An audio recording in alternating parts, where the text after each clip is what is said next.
13h à Cotonou et partout au Bénin. Mesdames, Messieurs, bonjour. Voici les titres du journal. Salon national de l'artisanat du Bénin, l'édition 2025 s'est achevée ce dimanche. Pendant 10 jours, Cotonou a vibré au rythme de la créativité africaine. Retour sur la cérémonie de clôture de ce SNAB qui aura tenu toutes ses promesses. Rendez-vous artistique à l'espace culturel Le Centre. Deux artistes, Charlie Dalmeida du Bénin et la franco-béninoise Milenda Forno-Hungbo, laissent voyager leur créativité. Une exposition où les objets oubliés donnent sens à l'art contemporain. La bataille des égaux et le prix du sacrifice, deux nouvelles productions qui viennent enrichir l'univers littéraire du Bénin.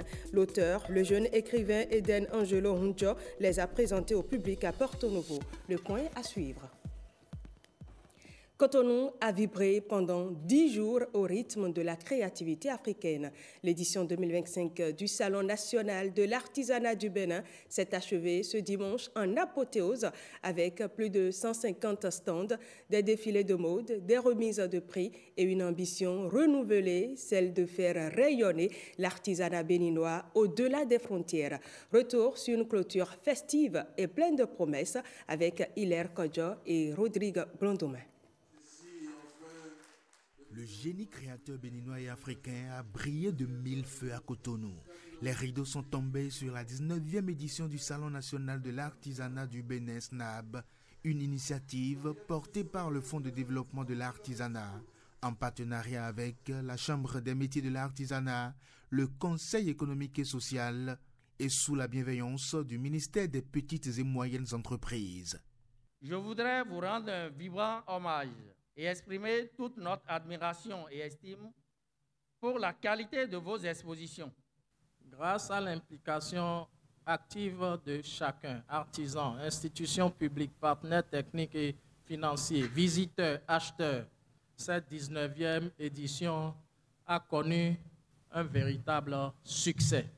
La vice-présidente de la République, marraine de l'événement, a ému l'assistance avec un hommage vibrant à l'artisanat local. Fidèle ambassadrice du pain canvo qu'elle élabore fièrement, elle a souligné l'importance de préserver et de promouvoir l'identité culturelle. Quand nous sommes bien habillés, nous devenons subitement tous des mannequins.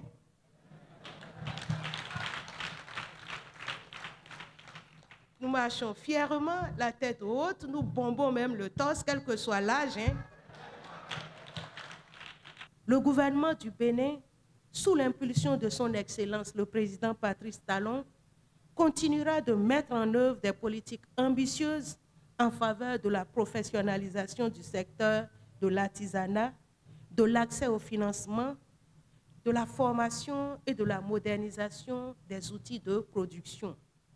Je puis rassurer les uns et les autres de la disponibilité et de l'engagement du gouvernement à accompagner le secteur de l'artisanat en vue d'assurer sa meilleure promotion, son développement et son émergence. À travers un concours des meilleurs stands, des lauréats sont primés. Le SNAB a su allier tradition, innovation et rayonnement international. En témoigne ce geste symbolique, preuve de l'engagement des décideurs. Aujourd'hui, nous avons suffisamment de produits de qualité pour ne pas acheter des produits importés. Si nous, au Conseil économique et social, nous ne sommes pas capables d'être conscients de cela, ce serait grave pour l'exercice que nous a confié nos pairs et pour le rôle que nous devons jouer en tant qu'institution proche des populations. Un salon qui s'achève, mais une dynamique qui ne fait que commencer.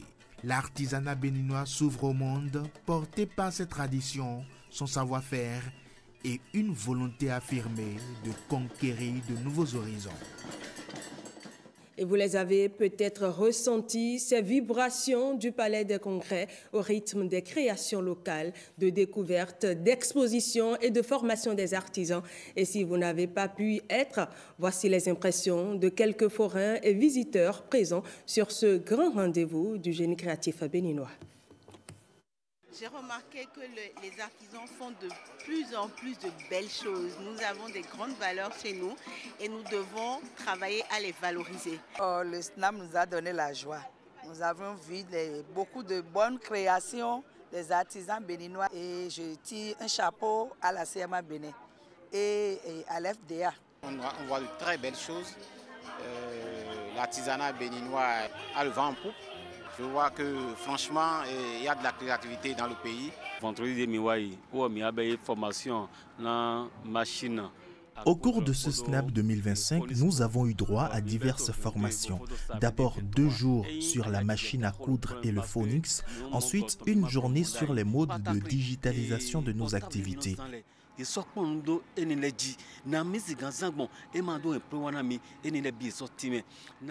Nous avons appris comment se servir des réseaux sociaux pour donner de la visibilité à nos produits.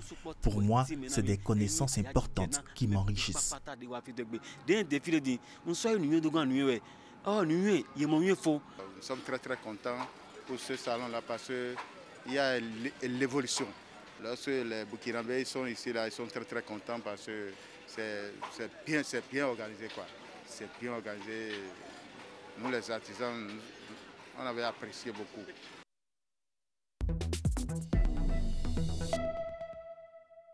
Durant 10 jours, donc, des exposants béninois et africains ont mis en lumière des produits de différentes factures.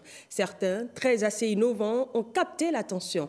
Dans notre dossier économie du jour, Jennifer Sachivi et Élisée Degbeyon font un zoom sur 3 de ces profils.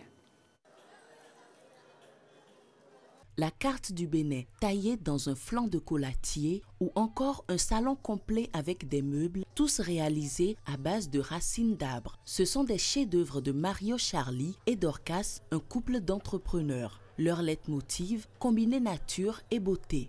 On devait aménager notre premier showroom.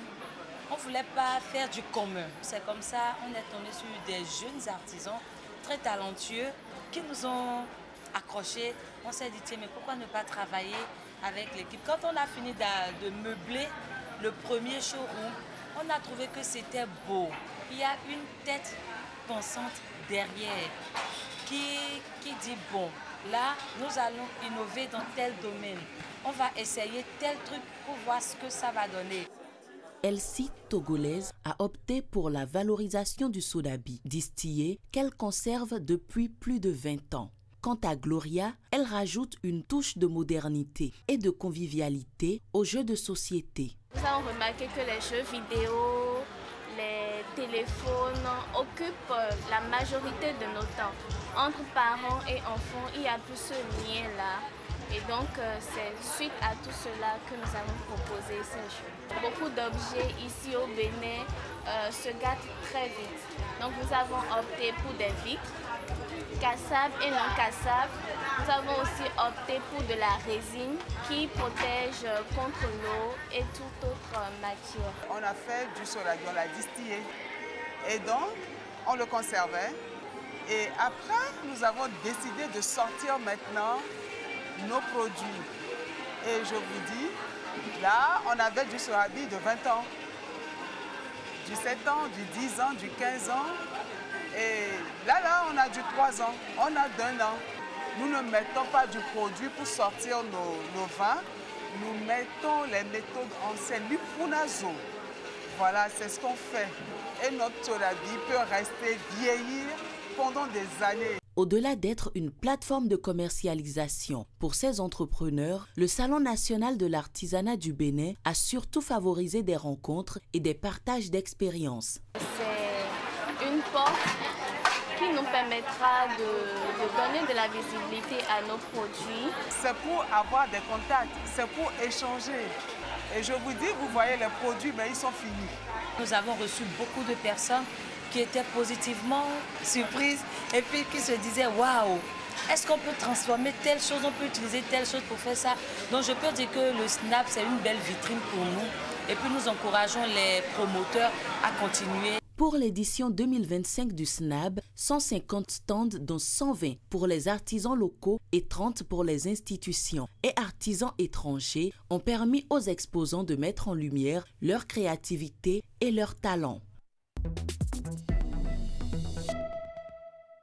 Et pendant que le rideau se refermait sur le Salon national de l'artisanat du Bénin, un autre espace de créativité s'ouvre, celui de l'art contemporain où deux artistes, Charlie d'Almeida et la franco-béninoise Melinda Fourne-Hungbo, invitent le public à découvrir le fruit de leur créativité. Un rendez-vous artistique où matière oubliée et gestes créatifs redonnent sens à l'art contemporain. Victorine Bondé et Élisée Degbeyon. Des arêtes de poissons sur des tableaux d'une part et de l'autre, des spatules, du fer et même des graines de palmiste, le tout donnant vie à une œuvre sculpturale. L'œuvre de deux artistes réunis en un seul lieu pour une même exposition dénommée « Et même les restes ». Charlie d'Almeida du Bénin et la franco-béninoise Melinda Fourne-Hungbo sortent de résidence de recherche et de création pour un vernissage qui dévoile de nouvelles démarches artistiques, loin des styles qui caractérisaient jusque-là les deux artistes visuels.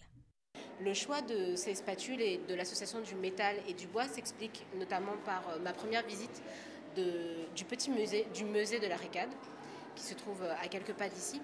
Ce qui m'a frappé, c'était finalement l'association du bois et du métal, qui sont deux matériaux qui sont totalement distincts, qui ont chacun leurs caractéristiques, et finalement le contraste qu'il y a entre eux.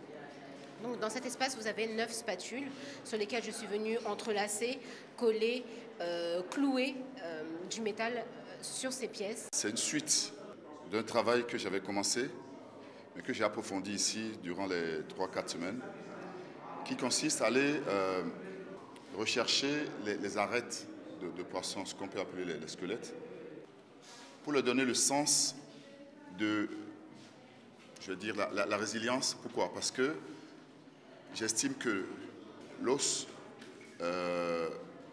ne se dégrade pas. L'os a une certaine résistance. Durant cette résidence, ils ont animé des ateliers pour enfants. 2 œuvres exposées portent d'ailleurs la signature collective des artistes et des jeunes participants. Au cours de cette résidence, nous avons organisé des ateliers jeunes publics pour permettre aux enfants de connaître un peu la pratique de ces artistes. C'est fondamental et c'est salutaire. C'est salutaire à l'endroit de ces deux artistes qui partagent leur temps avec ces jeunes, puisque ces jeunes deviendront les grands de demain. Donc il faut les initier très tôt à la création artistique. Monsieur Sali nous a aidé à faire les dessins, les jolis dessins.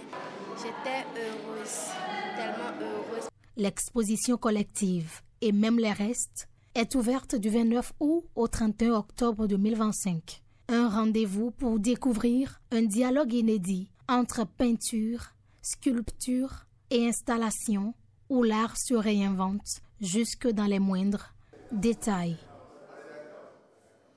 Parlons à présent du lancement des livres des volumes 1 et 2 de l'ouvrage « Quand le soleil éclaira la nuit ». Une cérémonie qui a réuni un public conquis par la beauté des mots et la profondeur des thèmes abordés. Médecin de formation, Luc Oquet s'est tourné vers la poésie pour exprimer une sensibilité humaine rare et vivante. Victorine Bondé et Mariano Ganco pour le point de cette soirée de lancement. Dans une ambiance empreinte d'émotion et de lyrisme, le lancement des volumes 1 et 2 de l'ouvrage « Quand le soleil éclaira la nuit » a plongé le public au cœur de l'univers littéraire de Dr Luc Oquet. Médecin de formation, il s'est tourné vers la plume poétique pour livrer une œuvre où se rencontrent profondeur humaine et sensibilité artistique. Même si on est pris dans les tralala de la vie quotidienne, il faut que de temps en temps, on s'arrête pour se poser la question pourquoi, où est-ce qu'on va et pourquoi, qu'est-ce qu'on fait ici. Okay? Et aussi des questions de société.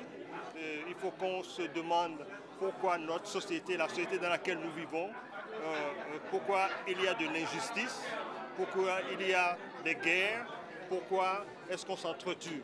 Donc, c'est des questions philosophiques que je me pose et que j'exprime dans mes écrits. En silence, Afrique, un cri de cœur, ou encore joie éphémère, autant de thèmes qui ont conquis le public, touché par la profondeur philosophique des textes. Je pars ce soir avec un sentiment de grande satisfaction parce que le connaissant en classe, il était un grand mathématicien, c'est-à-dire un grand scientifique. Mais aujourd'hui, il nous a révélé un autre visage, celui d'un philosophe poète. Le livre, je l'avais déjà lu en version anglaise, dans la version originale. Donc, quand j'ai appris que la traduction allait se faire, c'était vraiment un plaisir parce que j'allais mieux comprendre. J'ai trouvé le livre assez profond. Les thèmes abordés me parlaient un peu de Dieu, qu'est-ce que nous sommes, où allons-nous? La soirée s'est achevée par des dédicaces chaleureuses, offrant un moment d'échange privilégié entre l'auteur et ses lecteurs. Et nous restons toujours dans ce monde littéraire pour vous dire que 2 nouvelles œuvres viennent agrandir le monde du livre au Bénin. Le jeune écrivain Eden Angelo Hunjo met sur le marché La bataille des échos et Le prix du sacrifice, 2 productions qui ont été présentées au public lors d'une séance de dédicace organisée à la Maison des Jeunes de Djegankwevi à Porto Novo. Le point avec Yves-Patrick Loco et Calvador Awanou. Coup double pour le jeune écrivain Eden Angelo Hunjo qui livre 2 productions en une seule fois. Parents et amis de l'auteur ont assisté au lancement de ses œuvres qui font de lui un membre du cercle des romanciers béninois. Les hommes sont des êtres sociaux qui vivent dans une communauté, mais il y a toujours des conflits. Conflits parce que l'un a une direction à prendre, l'autre a une autre direction à prendre, et si bien qu'il y a mésentente. Ils ne s'entendent pas toujours. Et là, chacun veut tirer le drap de son côté et la bataille commence. Quand nous prenons le second, le prix du sacrifice, l'homme, qu'est-ce qu'il peut faire sans consentir des sacrifices? La jeunesse, aujourd'hui, veut gagner de l'argent, mais ne veut pas travailler. La jeunesse veut le bonheur, mais ne veut pas travailler. La jeunesse veut l'Eldorado, mais ne veut pas travailler. Alors, l'auteur a mis un personnage devant du nom de Victor, jeune talentueux qui a eu le baccalauréat au Bénin. Il a fait ses études au Bénin. Il est issu d'une famille pauvre, mais ses parents l'ont soutenu, ont tout fait pour qu'il puisse voyager, pour aller continuer ses études à New York. Toujours dans la quête du bonheur. Mais une fois à New York, il est confronté à des difficultés. Les faits de société sont décrits et peints dans les romans La bataille des égaux et Le prix du sacrifice. L'écrivain caricature la vie quotidienne d'ici et d'ailleurs. Le lecteur y trouve le reflet des problèmes sociaux. Les gens n'aiment plus lire, mais j'exhorte tout le monde à prendre ces romans parce que je suis sûr qu'ils vont se retrouver à l'intérieur. Donc j'ai décidé d'écrire un livre sur l'ego pour que les lecteurs puissent voir que dans la société, l'ego peut avoir des conséquences positives comme négatives. Titulaire d'une licence en anglais, Eden Hunjo n'est pas à son premier essai. Il a déjà écrit plusieurs livres en langue anglaise avant de se tourner vers le genre roman. Un mot de religion dans ce journal avec l'ordre sacré éternel des chérubins et séraphins introduit au Bénin en 1932 qui fête 100 années d'existence. Les manifestations du centenaire de cette congrégation transnationale ont été organisées par l'église du Bénin entre la paroisse mère de Davao et le stade Charles de Gaulle de Porto Novo. Les fidèles étaient en liesse à cette occasion marquée par 3 temps. Retour sur ces événements avec Yves-Patrick Loco et Michel Légué.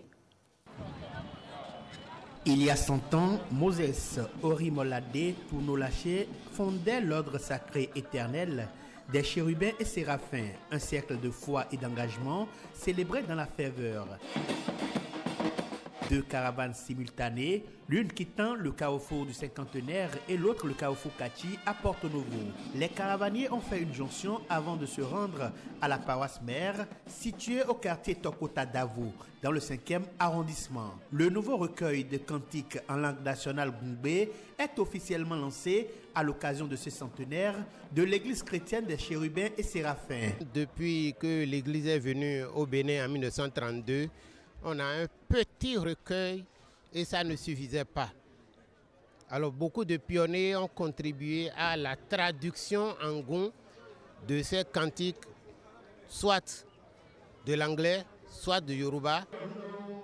Le 3e acte de la célébration du cinquantenaire de l'hôte sacré éternel des Chérubins et Séraphins est le grand culte d'action de grâce accueilli par le stade Charles de Gaulle. Chants, danses et animations diverses ont ponctué la séance qui a connu la participation de membres de l'Église venus d'autres pays et du Nigeria surtout. L'ordre sacré éternel des Chérubins et Séraphins est une église chrétienne et évangélique, la première sur la terre africaine et issue de la mission prophétique de Moses Orimolade Tunolaché. Fondateur de cet ordre, il est né à Ikare en 1879. Puissamment utilisé par Dieu à travers l'évangélisation, la prière et des miracles, il institua cette église, dernière barque du salut. Je ne peux que remercier le Dieu Tout-Puissant qui continue de faire des merveilles au sein de cette église des Chérubins et Séraphins du Bénin. Les membres du cadre de concertation des confessions religieuses me chargent de saluer les hauts dignitaires de cette église. Le choix porté sur le Bénin pour abriter ce centenaire est un témoignage fruit de l'engagement des pionniers de l'Église et de l'ensemble des fidèles sur des générations. Les regards sont tournés vers un autre centenaire. Le tournoi de Ki-Ove dans l'arrondissement de Beko, commune de Dangbo, a connu son verdict. 8 villages se sont affrontés avec passion et fierté sous le parrainage du ministre conseiller à l'enseignement primaire, Paulin Benou, qui s'engage à sauvegarder cette tradition en voie de disparition. Le film de la finale, c'est avec Yves-Patrick Loco et Michel Lébé. Le jeu en valait la chandelle et pour ne pas se faire compter l'événement, les spectateurs venus d'ailleurs ont dû traverser par 2 fois le cours d'eau Ogbo et le fleuve Ouémé. Sur place à Bécor, la foule sortie témoigne de l'importance de la compétition et surtout de l'attraction du moment. Le Ove, jeu de quilles, tend à disparaître et des efforts se font pour le ressusciter. C'est un jeu d'adresse. Et c'est un jeu qui se jouait dans l'ancien temps. Je me rappelle quand nous on était au village, on s'amusait à ce jeu. Après des jours de compétition, place à la grande finale qui oppose le village de Alanwadan à Dankor. Au terme de la 3e partie, Alanwadan prend le dessus sur Dankor qui avait pourtant bien démarré la finale en remportant le premier tour. Son adversaire du jour va se rattraper et lui porter l'estocade par 2 fois. Quand nous étions petits, c'était notre favori. Et vous auriez constaté que c'est un jeu d'adresse. C'est un jeu suffisamment motivant. Il est nécessaire à ce que nous valorisons les jeux traditionnels de chez nous.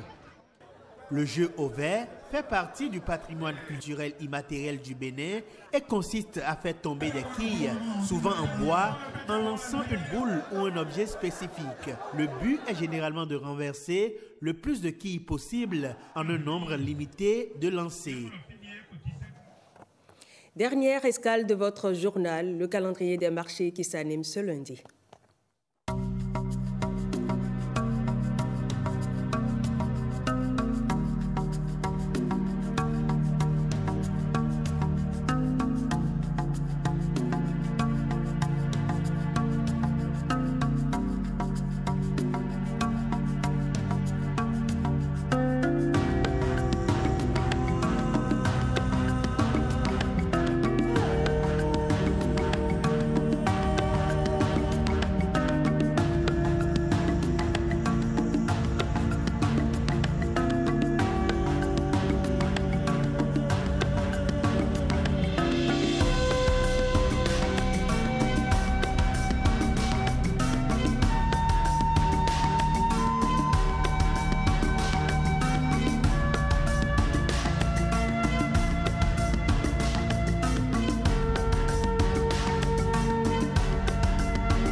c'est la fin de ce 13h. Merci de l'avoir suivi.